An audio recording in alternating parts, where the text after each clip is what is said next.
Morning students, मैं Krishna sir Delhi. Welcome to my channel Paragon English Concept. आज का topic होगा पास्ट कंटिन्यूअस टेंस, जिसको शॉर्ट में हम PST बोलेंगे। इसकी कंडीशन को देख लेते हैं कि पास्ट कंटिन्यूअस कब यूज करना है। देखिए, इसका कंडीशन होगा कि जब कोई एक्शन पास्ट में कंटिन्यू चल रहा था, यानी इसकी कंडीशन हो जाए कि action was going on in past. Condition होगा कि action was going on in past,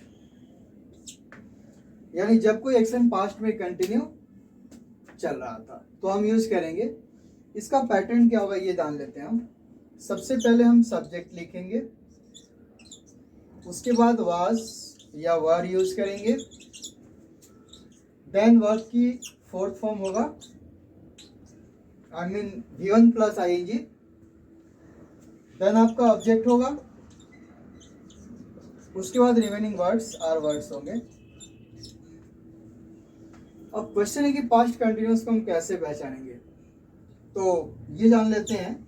जैसे सारे टेंसेस के क्लू वर्ड्स हमने बताए थे, वैसे पास्ट कंटिन्यूअस का भी क्लू वर्ड्स है। ये हम क्लू वर्ड्स देख लेते हैं कि क्या क्लू वर्ड्स है। देखिए, इसका जो क्लू वर्ड्स होगा,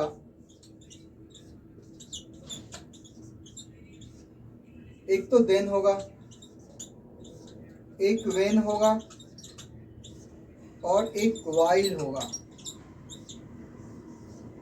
यानी जब भी अगर तीन वर्ड्स मिलते हैं तो we should use past continuous I mean PST। तो चलिए इन पर कुछ एग्जांपल देखते हैं। जैसे मान लीजिए, the teacher dash teach English then. देखिए, ये क्लू वर्ड्स आपको मिल गया, देन आ गया, तो ये पास्ट कंटिन्यूअस। आप वैसे समझ लीजिए, जब आप बचपन में नरेशन बनाते थे तो प्रेजेंट कंटिन्यूअस में आप नाउ वर्ड यूज करते थे। तो जब नरेशन के अंदर चेंज होता था तो प्रेजेंट कंटिन्यूअस पास्ट कंटिन्यूअस में चेंज होता था और नाउ देन में हो जाता है। इसका मतलब ये है कि जब भी देन होगा तो we should use past continuous. अगर हम इसे बनाएंगे तो क्या होगा, देखिए टीचर एक है तो वाज हो जाएगा और टीच में हम ING कर देंगे, यानी teacher was teaching English then. एक एग्जांपल और देखते हैं। जैसे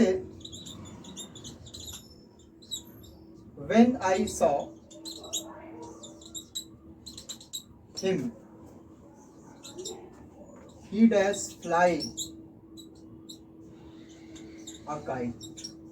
देखिए, यहाँ when आ गया, यानी जब मैंने उसको देखा वो पतंग उड़ा रहा था। देखिए, फ्लाई का मतलब क्या होता है, उड़ना भी होता है, उड़ाना भी होता है। I am flying A kite, a bird is flying. तो व्हेन आई सॉ हिम, जब मैंने उसको देखा, तो क्या हो जाएगा, he was flying a kite हो जाएगा। अब देखिए, इस सेंटेंस को अगर हम चाहें तो वाइस वर्सा आई मीन इसको आगे पीछे करके लिख सकते हैं। हम ये भी लिख सकते हैं कि ही वाज। आपको ये क्वेश्चन ऐसे भी दे सकता है एग्जाम में, मान लीजिए डैश फ्लाई ए काइट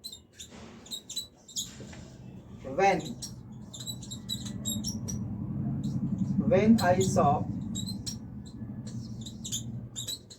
him। देखिए, हम उससे आगे पीछे कर दिए हैं, तो सेम यहां भी वही होगा कि he was flying, यानी जब मैंने उसको देखा तो वो पतंग उड़ा रहा था। हम ये लिख सकते हैं he was flying a kite when I saw him। दोनों का मीनिंग सेम है। तो एक तो देन हो गया, एक वेन हो गया। अब हम आपको कुछ वाइल का भी एग्जांपल दे रहे हैं। कुछ एग्जांपल और देखते हैं। जैसे पूछा हुआ क्वेश्चन है कि ही dash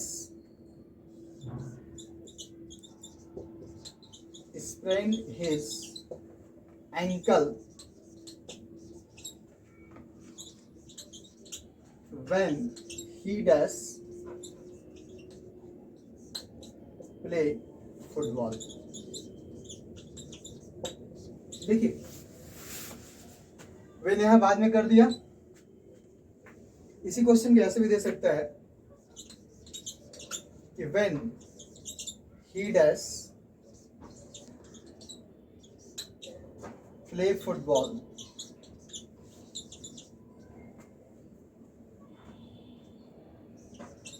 he sprained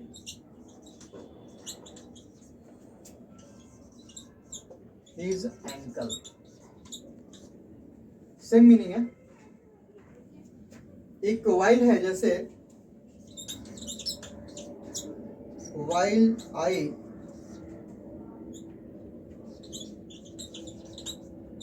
walk in the field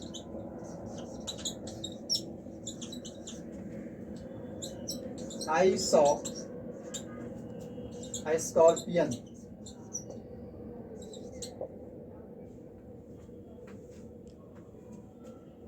देखिए वाइल आ गया, क्लू वर्ड्स है, ये आपका क्लू वर्ड्स है, ये आपका क्लू वर्ड्स है। देखिए वाइल में दो केसेज हो सकते हैं, एक तो दोनों का सब्जेक्ट सेम होगा, यहां आप देख रहे हैं कि दोनों का सब्जेक्ट क्या है, सेम है। इसका मतलब है कि मैं फील्ड में वॉक करते हुए स्कॉर्पियन को देखा, यानी मैं ही फील्ड में वॉक कर रहा हूं, मैं ही स्कॉर्पियन को देखा। बट कई बार ऐसा होता है कि दोनों का सब्जेक्ट आपका डिफरेंट भी हो सकता है, जैसे while I dash teach English my brother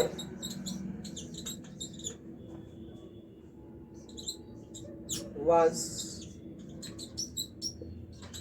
playing outside। देखिए यहाँ पे एक सब्जेक्ट आपका आई है तो एक सब्जेक्ट आपका माई ब्रदर है, यानी पर यहाँ पे सब्जेक्ट क्या हो गया, डिफरेंट। तो वाइल वाली केस में दो कंडीशन हो सकता है, या तो आपका सब्जेक्ट सेम हो सकता है या तो सब्जेक्ट डिफरेंट होगा। बट ये कंफर्म है कि वाइल है तो पास्ट कंटिन्यूअस होगा। तो देखिए अगर हम बनाएंगे तो क्या होगा, he sprained his ankle when he was playing हो जाएगा। अब इसको वाइस वर्सा लिख लीजिए, सेम कंडीशन हो जाएगा कि he was playing।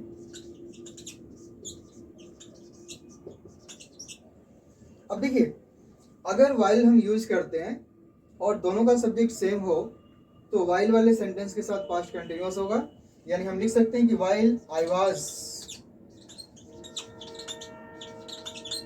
Walking in the field I saw scorpion. देखिए इस सेंटेंस को हम वैसे भी लिख सकते हैं अगर चाहें तो। देखिए दोनों का सब्जेक्ट सेम है ना, तो अगर दोनों का सब्जेक्ट अगर सेम हो ना तो हम चाहें तो वाज को रिमूव करके भी लिख सकते हैं। हम ये भी लिख सकते हैं कि while walking in the field, walking in the field I saw a scorpion.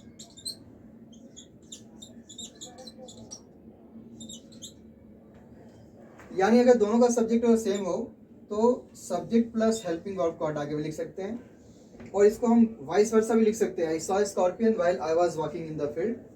हम ये भी लिख सकते हैं कि आई सॉ ए स्कॉर्पियन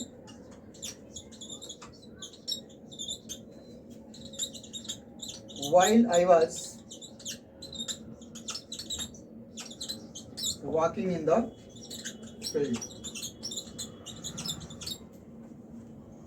अब अगर दोनों का सब्जेक्ट और डिफरेंट है तो बोथ साइड कंटिन्यूअस होगा। तो वन साइड तो दिया हुआ है, इधर भी हम कंटिन्यूअस कर देंगे कि व्हाइल आई वाज टीचिंग। तो पास्ट कंटिन्यूअस में इतना ही है, इसका क्लू वर्ड्स है देन, व्हेन और व्हाइल। अब हम अगले टेंस की तरफ मूव कर रहे हैं। पास्ट कंटिन्यूअस पर अब अगला जो होगा पास्ट परफेक्ट टेंस होगा, जिसका कोड होगा PST-PT। देखिए ये tense examination point of view से आपके लिए बहुत इंपॉर्टेंट है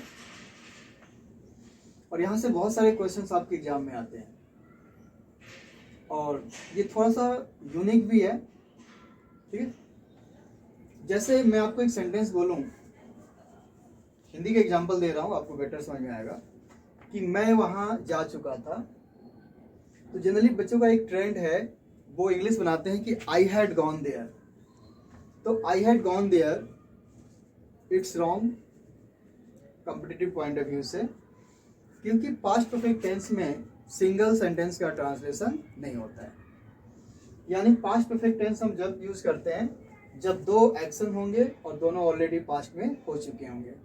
यानी सिंगल सेंटेंस जब भी आएगा तो हम पास्ट परफेक्ट में यूज करके पास्ट इंडेफिनिट यूज करेंगे। जैसे आई हैड गॉन देयर नहीं बोल के उसको करेक्ट इंग्लिश में बोलेंगे आई वेंट देयर। जैसे मान लो मैंने आपको एग्जांपल दिया आई हैड गॉन देयर, देखिए स्ट्रक्चर तो हमने यही पढ़ा है, लेकिन पास्ट परफेक्ट में सिंगल सेंटेंस का ट्रांसलेशन नहीं होता है। पास्ट परफेक्ट हम तब यूज करते हैं जब दो पीसेज ऑफ एक्शन होंगे और दोनों ऑलरेडी पास्ट में हो चुके होंगे। तो अब एक कंडीशन ये आता है कि अगर सिंगल आए तो क्या करेंगे। तो जब भी कोई इंडिविजुअल सेंटेंस आएगा तो हम इसे पास्ट इंडेफिनिट में कन्वर्ट कर देंगे। यानी इसका करेक्शन हो जाएगा I went there, I went there होगा, ये आपका ग्रामेटिकली गलत है। यानी यहाँ से एक कंडीशन मिला कि पास्ट परफेक्ट हम तब यूज करेंगे जब दो सेंटेंस होंगे। यानी कंडीशन हो जाएगा कि to pieces of action, to pieces of action have already happened in past,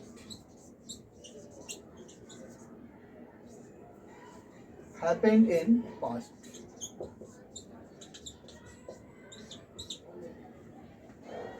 यानी दो एक्शन होगा जो ऑलरेडी पास्ट में हो चुका होगा। तो अब हम ये समझ लेते हैं कि जब भी अगर कोई दो चीज होती है तो उस दो में से कोई तो काम होगा जो पहला होगा और कोई एक्शन होगा जो दूसरा होगा। तो इसे बनाने से पहले एक बात समझ लेते हैं कि जब भी अगर दो एक्शन होगा तो जो पहला एक्शन होगा उसके लिए एक वर्ड यूज करते हैं द फॉर्मर, FORMER। यानी होता है दो में से पहला, और इसके लिए एक वर्ड यूज करते हैं द लेटर LATTER, यानी दो में से दूसरा। तो देखिए आपका पहला और दूसरा जो सेंटेंस होगा आप उसी टेंस में यूज करेंगे जिस टेंस में आपको बताया जा रहा है। हमेशा इस बात को याद रखिएगा कि जब भी अगर दो एक्शन हो पास्ट परफेक्ट टेंस के अंदर तो आपका जो पहला एक्शन होगा वो पास्ट परफेक्ट में होगा। आपका जो पहला एक्शन होगा वो किस में होगा, पास्ट परफेक्ट में होगा।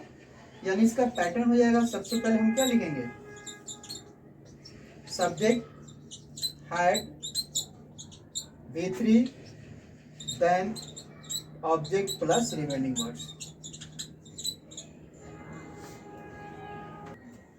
आपका जो दूसरा एक्शन होगा, पहला तो पास्ट परफेक्ट में होगा, लेकिन जो दूसरा एक्शन होगा वो पास्ट इंडेफिनिट में होगा,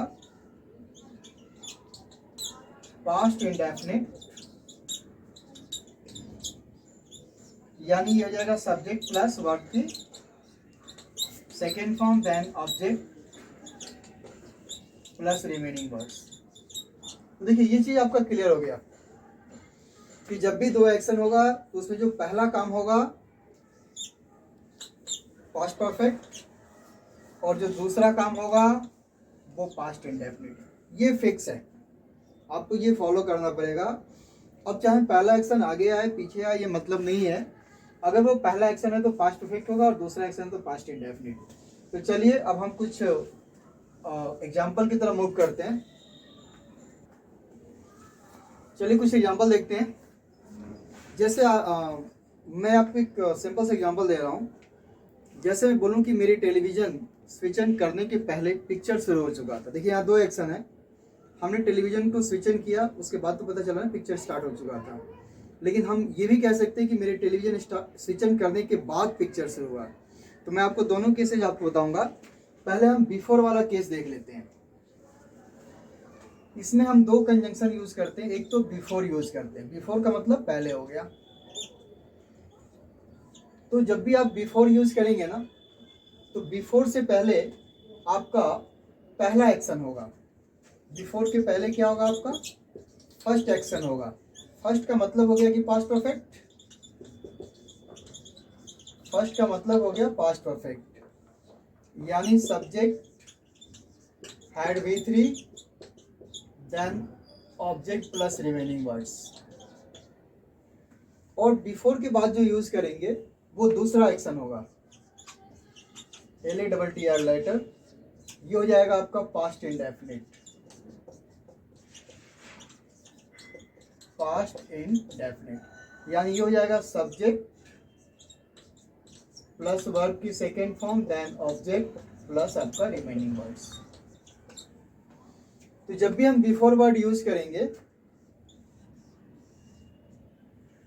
तो बिफोर से पहले आपका पास्ट परफेक्ट होगा और बिफोर के बाद आपका पास्ट इंडेफिनिट, ये फिक्स है।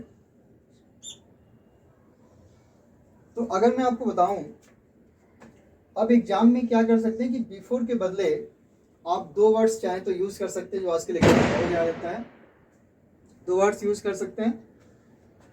बिफोर के बदले आप व्हेन यूज कर सकते हो या by the time,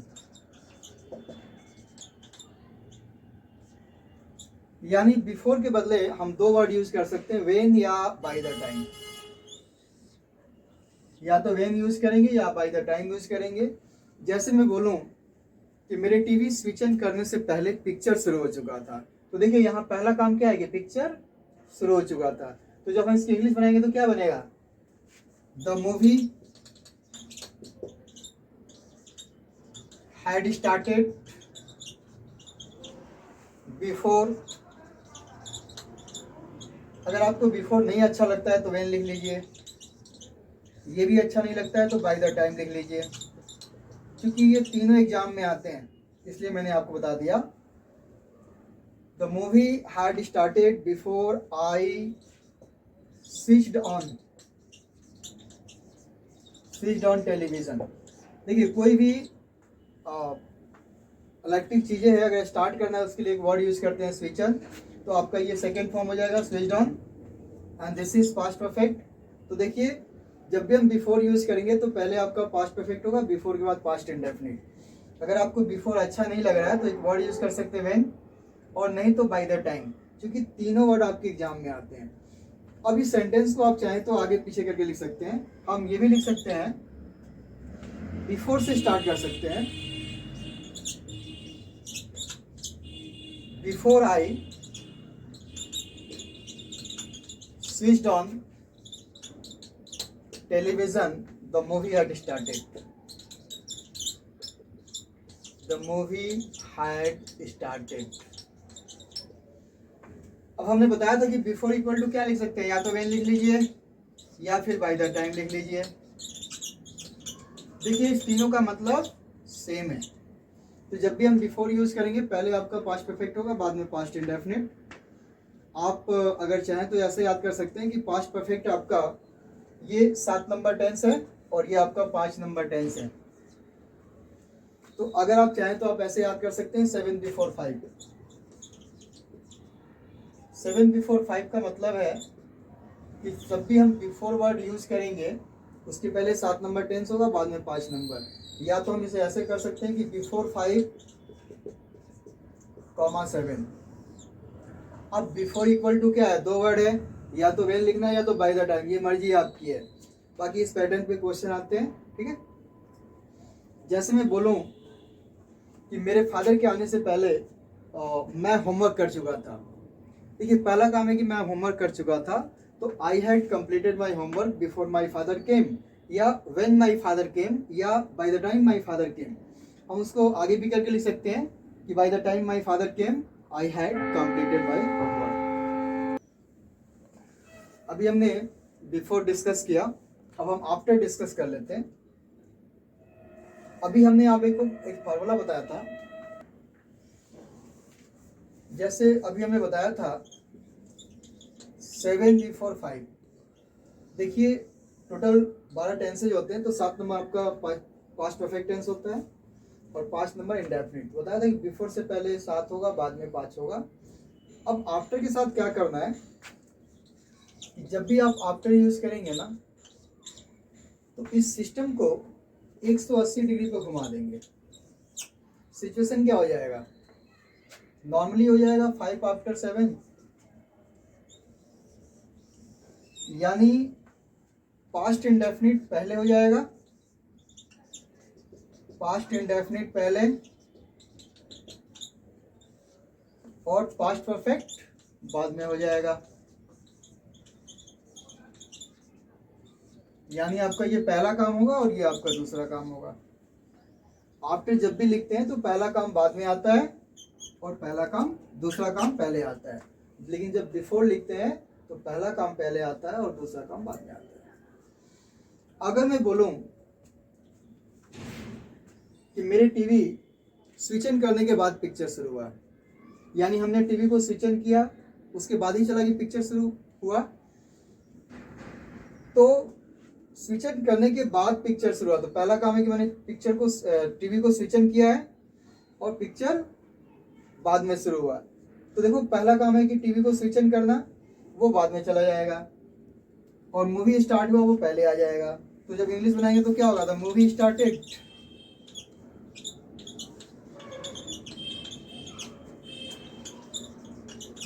after I had switched on television. The movie started after I had switched on television. ठीक है, जब भी आफ्टर यूज करेंगे पहला काम बाद में, दूसरा काम पहले। ठीक है, यानी सिचुएशन हो गया कि past number tense past indefinite पहले और पास्ट परफेक्ट बाद में हो जाएगा। जैसे एक सेंटेंस है, द जज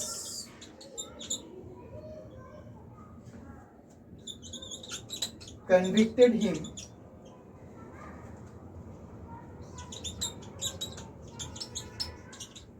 after he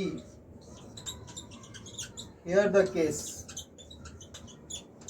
देखिए यहाँ पे आफ्टर आ गया तो ऑलरेडी सेकेंड फॉर्म तो दे चुका है ना, तो ऑटोमेटिक पास्ट परफेक्ट होगा, यानी द जज convicted him after he had हो जाएगा हर्ड द केस, यानी केस सुनने के बाद उसे अपराधी घोषित कर दिया गया। जैसे क्वेश्चन और है, देखिए जरा,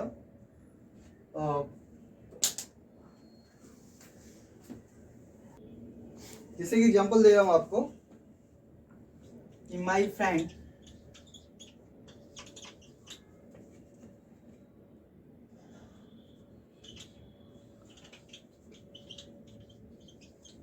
went to bed after I go। देखिए ध्यान से, देखिए आफ्टर है, सेकेंड फॉर्म दिया हुआ है, तो यहाँ क्या हो जाएगा, आई हैड गॉन हो जाएगा। यानी आप जैसे 5 आफ्टर 7 है ना, तो हम इसको ये भी कर सकते हैं आफ्टर 7,5, यानी सेंटेंस में भी लिख सकते हैं कि after I had switched on television the movie started, after he had heard the case the जज convicted him, after I had gone my friend went to bed. हम इसे लिख सकते हैं। ठीक है, अब मैं आपको इसको लर्न करने का सबसे बेहतरीन टेक्निक बता रहा हूँ, और यहाँ से आपके एग्जाम में क्वेश्चन आता ही है। देखिए आफ्टर का कोई सब्स्टिट्यूशन नहीं है, जैसे हमने बिफोर के साथ बताया था कि बिफोर के बदले हम बाय द टाइम या व्हेन लिख सकते हैं, लेकिन इसके साथ कोई नहीं है, ओनली आफ्टर ही एग्जाम में देता है। बस इसका देता है केवल आपको बाय द टाइम दे देगा या व्हेन दे देगा, जो हमने अभी डिस्कस किया था। अब मैं आपको एक लर्न करने का टेक्निक बता रहा हूँ सबसे बेहतरीन। अगर आपको ये ऐसे अगर याद नहीं हो तो आप ऐसे याद कर लेना। आप पास्ट परफेक्ट टेंस पर है ना, तो अगर आपसे कोई क्वेश्चन किया जाए तो आपकी पहली प्रेफरेंस क्या होगी, पास्ट परफेक्ट। और चूंकि इसमें हमने 2 टेंसेज यूज करे हैं, पास्ट परफेक्ट और पास्ट इंडेफिनिट, तो हमारा जो पहला टेंस होगा पास्ट परफेक्ट और दूसरा प्रेफरेंस क्या होगा, पास्ट इंडेफिनिट, PST-IT। और आपका जो पहला होगा प्रेफरेंस से क्या होगा, PST-PT। यानी पहला होगा पास्ट परफेक्ट टेंस और दूसरा होगा पास्ट इंडेफिनिट। और इसे ऐसे याद कर लीजिएगा, बिफोर बिफोर, बिफोर बिफोर और आफ्टर आफ्टर। देखिए बिफोर बिफोर का मतलब है कि बिफोर कंजंक्शन के पहले हम क्या यूज करेंगे, पहला प्रेफरेंस पास्ट परफेक्ट और दूसरा पास्ट इंडेफिनिट, यानी बिफोर के पहले क्या करेंगे पास्ट परफेक्ट, तो ऑटोमेटिक बिफोर के बाद क्या होगा इंडेफिनिट ही होगा, और आफ्टर यानी आफ्टर के बाद पास्ट परफेक्ट तो ऑटोमेटिक आगे क्या होगा पास्ट इंडेफिनिट होगा। आई होप आपको समझ में आ गया होगा। ठीक है, अगला टेंस मैं अगली वीडियो में दूंगा। तब तक के लिए गुड नाइट।